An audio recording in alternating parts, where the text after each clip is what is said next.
Hello friends, I am Chevee and this is Forest Shuffle from designer KOSCH and published by Lookout Games. This is a new release for 2023, coming out I believe at Essen Fair in October. I did a limited release at Gen Con, and I'm not one to normally follow or get excited for new releases, but I saw a preview for this on BGG and knew instantly that this was going to fit perfectly into my 2 and 3 player shelf. I have a friend that comes over pretty regularly. We play a lot of games similar to this with my wife, and so I was like, yeah, I want that.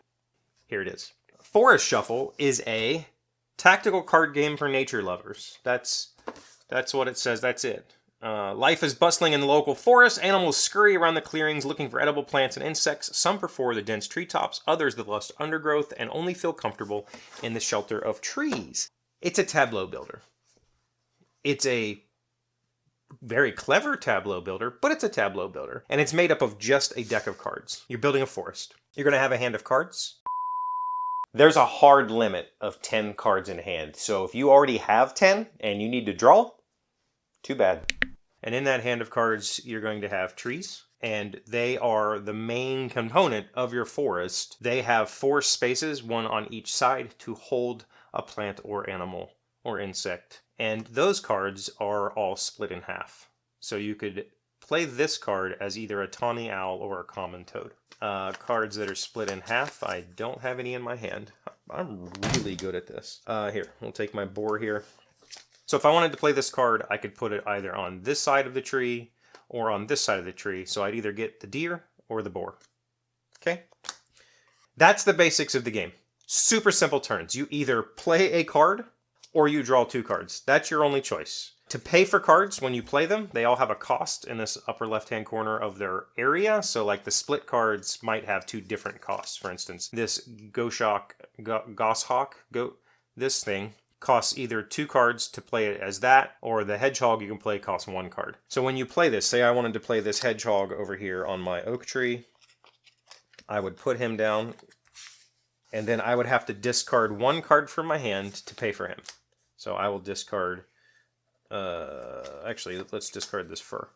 The cards that you discarded to that display are available for other players to draw. When you draw cards, you get to draw 2. You choose. Do you want to draw a card from here, or do you want to draw a card from the deck? You draw each card individually, so you could draw one from the deck, see what it is, and then decide that you want one of these cards, or you could draw a second card from the deck. If at any time at the end of your turn, this tableau, this available row area thing has 10 or more cards in it, they all get removed from the game. So you can use that for a very strategic advantage. You could be holding cards in your hand that are good for your opponents, and then when this starts to fill up, you can decide, all right, I'm going to use those cards to pay, flush them, your opponent's never going to get the chance to have them. That's an important part of this game. So the cards, once they come out, you're building your little forest. It's a tableau builder, so everything scores for some reason or other. For instance, butterflies. This peacock butterfly, you can see that butterflies score for having a set of butterflies. So if you have up to 5 different butterflies in your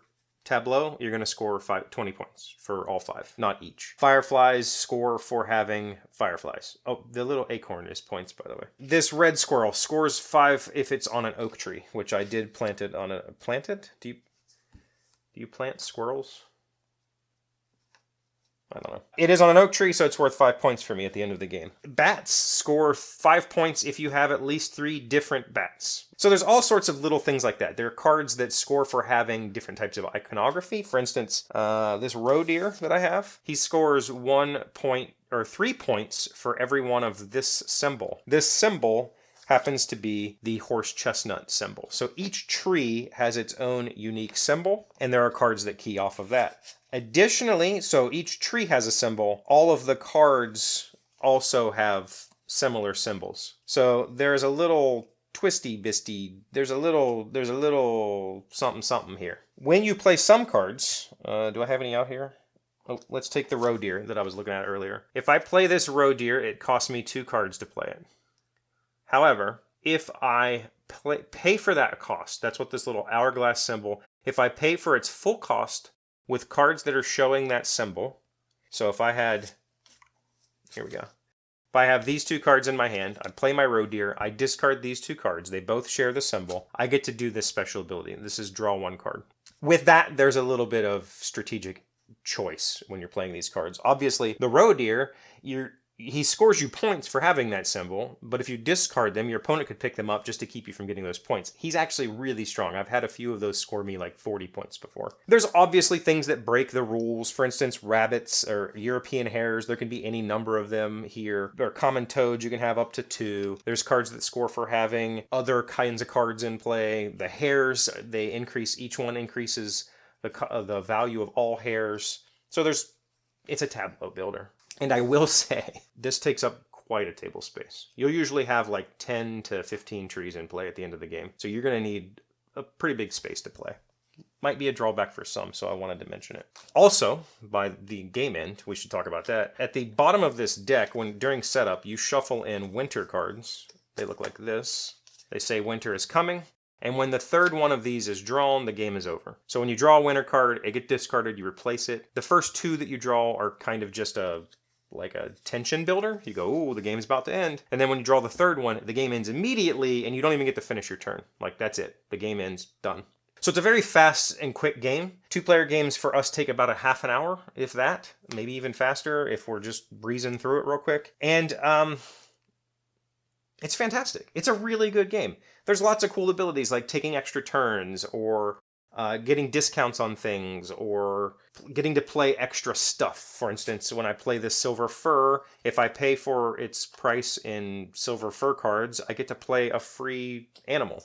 Just done. A free predator or whatever they are. I don't remember the names. Of course I don't remember the names. There's all kinds of icons, and if anything is ever confusing, they do include these 14 cards that detail how things work. When I first opened the game, I saw these and I thought, oh, this is going to be, like, there's a lot going on here. But in reality, there's not. There's only about maybe 10 or 12 different types of things going on, and they're just kind of spread throughout various things. So a lot of this is just repeating, like it's just telling you the same thing. And after your first game, it'll all just click and you won't need these at all. In fact, I don't even know if we use these during the first game because it just makes sense. It just kind of makes sense. Fantastic, fast play, love it, super quick turns, love that.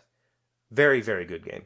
Very, very happy that I purchased it. I do have one thing kind of negative to say about it, and it feels bad to say this. This is the first game in the Lookout Games green line. It says that on the box right here. These green line games are intended to be, not intended, they use 0 plastic in their manufacturing. So this comes no shrink wrap. You just have these little paper sticky tabs. The cards come in paper wrappers instead of plastic wrappers. And these cards don't have any coating on them. And that's the negative, I feel like. This is the kind of game I'm going to play a lot. And there's a lot of shuffling and a lot of handling these cards. And they are just paper printed. There's maybe some wax on here, but they're not coated at all. And after probably 6-ish plays already, some of these cards, the corners are starting to get bent. You're starting to see some pretty decent wear on these things. And so I feel like I have to sleeve this game, which completely defeats the purpose because sleeving it, I'm going to be using more plastic to sleeve it than would have been used if they just coated it in the first place. I don't know. I am generally a sleever, so for me it's not a big deal, but I just wanted to point it out that it feels a little bit not right.